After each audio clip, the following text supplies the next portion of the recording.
내가 어리석은 자가 되었으나 너희가 억지로 시킨 것이니 나는 너희에게 칭찬을 받아야 마땅하도다. 내가 아무것도 아니나 지극히 크다는 사도들보다 조금도 부족하지 아니하니라.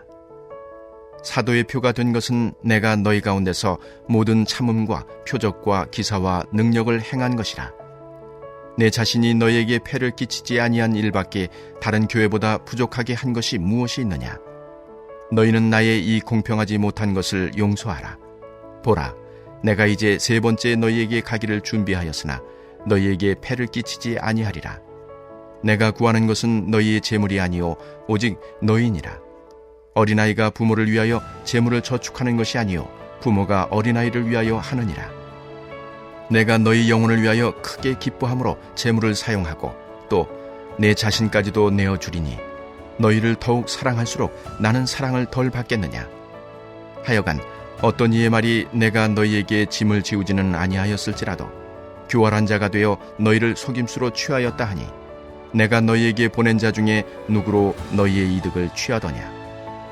내가 디도를 권하고 함께한 형제를 보내었으니 디도가 너희의 이득을 취하더냐? 우리가 동일한 성령으로 행하지 아니하더냐? 동일한 보조로 하지 아니하더냐?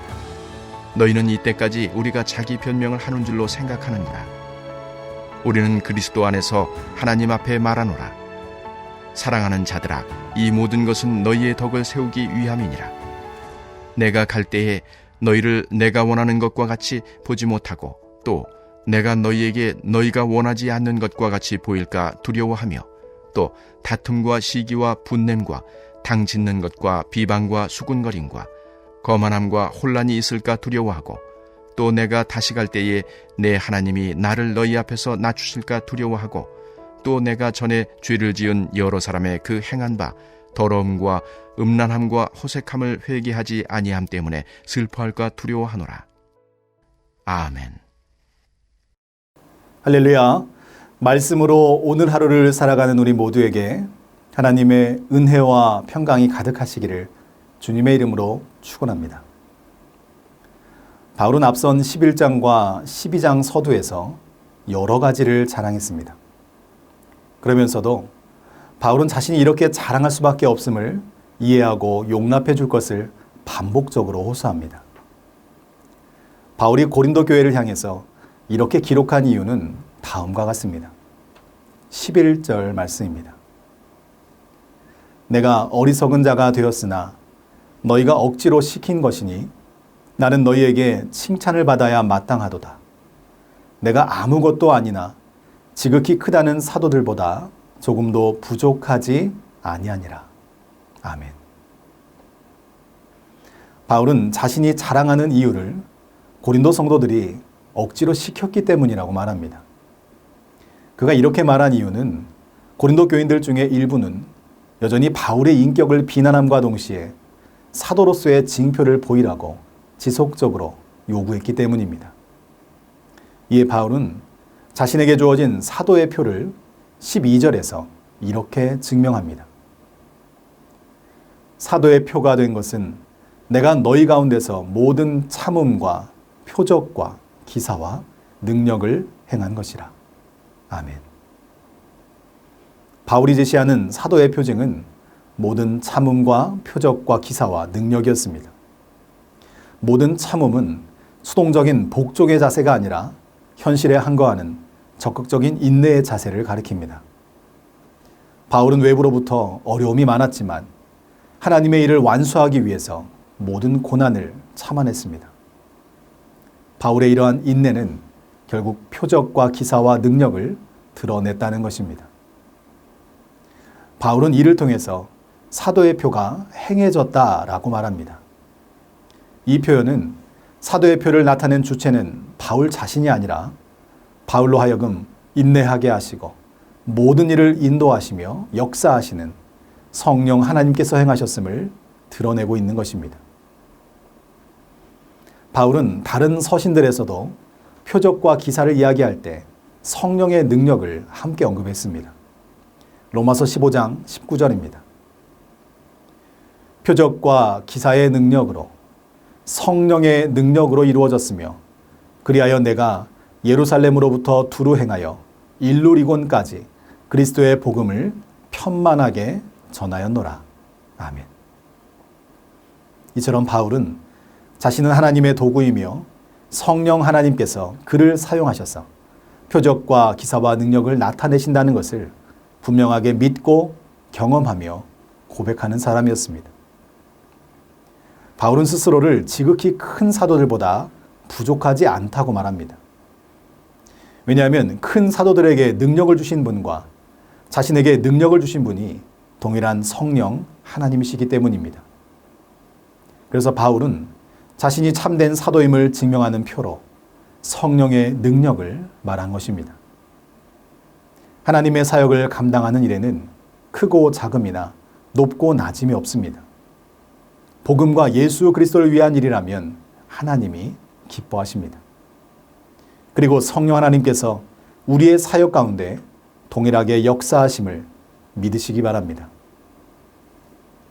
그러나 대적들은 성령의 역사로 이루어진 사도의 표적을 믿음으로 바라보지 못하고 바울의 인격과 행동을 불신했습니다.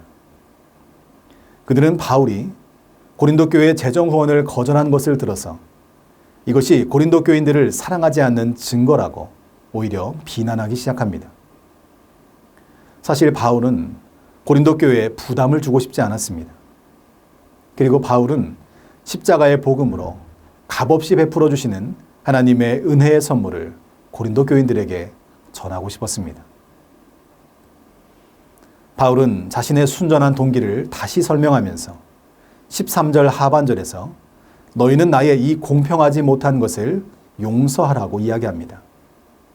이를 해석하면 너희를 더 많이 사랑하여서 연보도 받지 않고 사례비도 받지 않고 오히려 부족함 없이 너희에게 사랑으로 가득 채우려 했던 나의 이 편애와 불공평함을 용서하라는 반어법입니다. 고린도 교인들을 향한 바울의 사랑은 이처럼 불공평하게 보일 정도로 진심이었다는 것입니다. 그러나 대적자들은 바울의 기대와는 다르게 악한 마음을 품고 있었습니다. 16절입니다. 하여간 어떤 이의 말이 내가 너희에게 짐을 지우지는 아니하였을지라도 교활한 자가 되어 너희를 속임수로 취하였다 하니. 아멘. 대적자들은 바울이 예루살렘 교회를 위한 연보를 핑계로 고린도 성도들에게서 이득을 챙기려 한다고 모함했습니다. 그들은 바울이 앞에서는 사례를 거절하면서 뒤로는 다른 사람들을 시켜서 헌금을 유용하려는 교활한 자라고 몰아세웠습니다. 사랑과 섬김의 마음으로 기꺼이 자신의 자유와 권리까지 포기한 바울의 선한 마음은 오해되고 무시되었습니다. 그러나 바울은 이러한 상황 속에서 다음과 같이 이야기합니다. 17절과 18절입니다. 내가 너희에게 보낸 자 중에 누구로 너희의 이득을 취하더냐? 내가 디도를 권하고 함께 한 형제를 보내었으니 디도가 너희의 이득을 취하더냐? 우리가 동일한 성령으로 행하지 아니하더냐? 동일한 보조로 하지 아니하더냐? 아멘. 바울은 자신이 보낸 동역자들을 그 증거로 내세웁니다. 곧 그들이 어떤 물질적인 이득도 취하지 않았고 동일한 성령으로 사역하지 않았느냐고 되묻고 있는 것입니다. 여러분, 가끔 우리는 우리의 선의가 오해받고 나의 진심이 곡해될 때가 있습니다. 그때 우리에게 필요한 것은 우리를 비춰줄 거울과 같은 동역자입니다. 모든 사람이 오해하고 나의 진의를 곡해하더라도 나를 믿어주고 함께할 수 있는 동역자 한 사람이 있으면 우리는 외롭지 않은 것입니다. 바울에게는 믿음의 사람 디도와 형제들이 자신의 사역과 진심을 드러나게 하는 거울이었고 증거였습니다. 바라기는 전주 안디옥 교회에 속한 우리 모두도 같은 마음, 같은 뜻을 가지고 서로를 격려하고 위로하며 성령의 능력으로 함께 걸어가는 믿음의 동역자가 되시기를 주님의 이름으로 축원합니다. 자식 이기는 부모 없다라는 말이 있습니다. 이 말은 부모가 힘이 없어서 그런 것이 아닙니다. 자녀를 사랑하기 때문에 안아주고 품어주고 덮어주는 것입니다. 바울은 부모가 어린 자녀를 사랑하듯이 자신이 고린도 성도들을 대했다고 고백합니다. 자녀가 부모를 위해 저축하지 않고 부모가 자녀를 위해서 저축하는 것처럼 고린도에서 살해를 받지 않겠다는 바울의 사역 원칙은 그들에게 아낌없이 부어주고 싶은 아가페적인 사랑의 고백이었다는 것입니다. 이 넘치는 사랑으로 바울은 다시 고린도 교인들과의 만남을 기대하면서 세 번째 방문을 계획하게 됩니다. 그는 여전히 고린도 성도들에게서 재정 후원을 받지 않겠다고 말합니다. 왜냐하면 바울이 고린도 교회를 방문하는 목적은 재정 후원이 아닌 그들의 영혼을 구원하는 것이었기 때문입니다. 그들의 영혼을 위해서라면 바울은 자신의 재물뿐만 아니라 자신의 목숨까지도 내어주겠다고 다짐하고 있습니다. 오늘 본문의 15절 말씀을 보겠습니다. 내가 너희 영혼을 위하여 크게 기뻐함으로 재물을 사용하고 또 내 자신까지도 내어주리니 너희를 더욱 사랑할수록 나는 사랑을 덜 받겠느냐. 아멘. 이렇듯 바울의 관심은 언제나 성도들의 영혼에 있었습니다. 공동체 안에서 서로를 사랑하고 섬기는 것은 무엇보다 귀하고 거룩한 일입니다. 예수님도 우리를 사랑하셔서 십자가 위에서 자신의 모든 것을 쏟아주셨습니다. 우리가 주님의 지체라는 믿음으로 오늘을 살아가고 있다면 우리도 영혼 구원을 위해서 우리에게 있는 모든 것을 아낌없이 줄 수 있는 사랑과 축복의 통로가 되시기를 주님의 이름으로 축원합니다. 이제 바울은 자신이 이 편지를 작성한 목적을 밝히고 있습니다. 19절 말씀입니다. 너희는 이때까지 우리가 자기 변명을 하는 줄로 생각하는구나. 우리는 그리스도 안에서 하나님 앞에 말하노라. 사랑하는 자들아, 이 모든 것은 너희의 덕을 세우기 위함이니라. 아멘. 바울이 이 편지를 쓴 목적은 자기 변호나 자기 자랑도 아니고 대적들을 비판하거나 그들을 추종한 성도들을 무너뜨리려 함도 아니었습니다. 오히려 고린도 성도들을 일깨워주고 그들을 교정하여 바르게 세우는 것이 고린도후서를 기록한 진짜 목적이었습니다. 덕은 사려 깊고 인간적인 성품을 이야기합니다. 무너져버린 신뢰와 불신 속에서 고린도 교회와 모든 성도들이 예수 그리스도 안에서 다시 온전히 세워지기를 바울은 기대하고 바라고 있다는 것입니다. 바울은 자신의 말이 세상적 방법이나 계산에서 비롯된 것이 아니라 오직 성도를 향한 사랑과 관심에서 나왔음을 그리스도 안에서 하나님 앞에 선언합니다. 이처럼 우리가 오해와 비난 속에서도 낭망하지 않는 길은 늘 자기 자신을 하나님 앞에 세우는 것입니다. 사람들은 몰라줘도 하나님은 아십니다. 우리가 하나님 앞에 서 있고 우리의 삶 속에 예수 그리스도가 함께 하심을 드러내는 인생을 살아가고 있다면 하나님께서 아시고 열매 맺게 하심을 믿습니다. 우리는 이 믿음으로 우리의 언행 심사를 통해서 예수 그리스도의 은혜와 사랑의 덕을 세워 나가시기를 간절히 소망합니다. 바울은 이제 고린도 교회를 세 번째 방문하려고 계획하면서 성도들에 대한 그의 염려를 두려움이라는 단어로 표현합니다.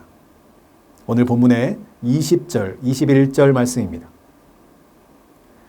내가 갈 때 너희를 내가 원하는 것과 같이 보지 못하고 또 내가 너희에게 너희가 원하지 않는 것과 같이 보일까 두려워하며 또 다툼과 시기와 분냄과 당짓는 것과 비방과 수군거림과 거만함과 혼란이 있을까 두려워하고 또 내가 다시 갈 때에 내 하나님이 나를 너희 앞에서 낮추실까 두려워하고 또 내가 전에 죄를 지은 여러 사람의 그 행한 바 더러움과 음란함과 호색함을 회개하지 아니함 때문에 슬퍼할까 두려워하노라. 아멘. 바울은 그동안 고린도 교회를 향한 모든 근심과 간구, 가르침과 훈계가 물거품이 될까 봐 두려웠던 것입니다. 바울이 고린도 교회를 방문하면서 간절히 원한 것은 화려한 환대가 아니었습니다. 진정으로 바울이 원한 것은 말씀 위에 굳게 서서 다툼과 분쟁 없이 서로 사랑하는 것이었고, 음행을 떠나서 하나님께로 돌아온 정결한 성도들의 모습이었습니다. 지금 바울은 고린도 교회 성도들의 온전한 회복을 기대하고 기도하고 있습니다. 바울은 자신의 사도권을 의심하고 비난하고 있는 고린도 성도들을 향해서 끝까지 영적 아비의 마음을 잃지 않았습니다. 자신의 연약함을 드러내면서까지 복음 안에서 그들과 기쁨으로 교제하기를 원했다는 것입니다. 이것이 영혼을 사랑하는 바울의 진실한 마음이었습니다. 진정 우리도 바울처럼 나보다 믿음이 연약한 이들을 아버지의 마음으로 품어주고 그들이 말씀 위에 굳게 서도록 힘써 돕고 사랑으로 기도하는 참된 그리스도인 되시기를 축복합니다. 여러분, 사랑하면 인내할 수 있습니다. 사랑하면 불편도 감수할 수 있고 사랑하면 고통도 견딜 수 있습니다. 그러나 사랑하지 않으면 그런 것들을 감당할 이유가 없는 것입니다. 우리가 그리스도인으로 살아간다는 것은 예수 그리스도의 제자의 삶을 살아가는 것이요, 십자가를 감당하는 것입니다. 십자가를 가까이 하고 십자가를 지고 가는 인생이 세상 사람들의 눈에는 미련하게 보이겠지만 우리 그리스도인들에게는 이것이 바로 하나님의 능력이요 은혜이며 사랑의 증거입니다. 바울이 고백했던 사도의 표는 인내로 이루어졌고 그 역사는 성령이 주관하셨습니다. 동일하게 그리스도인의 표, 그리스도인이라는 증거는 교회 다녀서 주어지는 것도 아니고 교회에서 직분을 얻었기 때문도 아닙니다. 그리스도인의 증표는 말씀에 따라 살아가는 우리의 삶으로 드러나는 것입니다. 예수 그리스도의 사랑을 실천하는 우리의 믿음과 순종, 그리고 우리와 함께하는 믿음의 동역자들을 통해서 증거된다는 것입니다. 사랑하는 전주안디옥교회 성도 여러분, 사랑하면 바울처럼 예수님처럼 인내할 수 있습니다. 사랑하면 내 모든 것을 내어줄 수 있고 사랑하면 그리스도의 덕을 세우기 위해서 진심으로 기도하며 공동체를 위해 헌신하게 됩니다. 바울은 영혼을 사랑함으로 그들의 영혼 구원을 위해서 예수님의 아가페 사랑을 실천했습니다. 바라기는 우리 모두에게도 독생자 예수님을 우리에게 주시기까지 모든 것을 쏟아주신 하나님 아버지의 마음이 임하시기를 축복합니다. 십자가에서 모든 물과 피를 쏟아내시기까지 우리를 구원하신 예수님의 사랑이 임하시기를 축복합니다. 그리고 지금도 우리와 동행하시는 성령님의 능력이 날마다 차고 넘치시기를 예수 그리스도의 이름으로 간절히 축원합니다. 우리 이 시간 함께 기도하길 원합니다. 하나님의 마음과 예수님의 사랑과 성령님의 능력을 담아 영혼 구원을 위해 세상 가운데 복음을 증거하는 진정한 그리스도인이 되게 하여 주시옵소서. 현재 진행되고 있는 교육부서와 청년부 베데스다 여름 사역을 통해서 하나님의 놀라운 사랑이 전파되게 하시고 우리 다음 세대들이 예수님을 깊이 만나는 은혜의 시간 되게 하여 주시옵소서. 새 성전 건축의 모든 과정 속에서 하나님의 인도하심과 역사를 체험하며 하나님의 사랑을 증거하는 전주 안디옥 교회가 되게 하여 주시옵소서. 우리 시간 믿음을 가지고 함께 기도하겠습니다.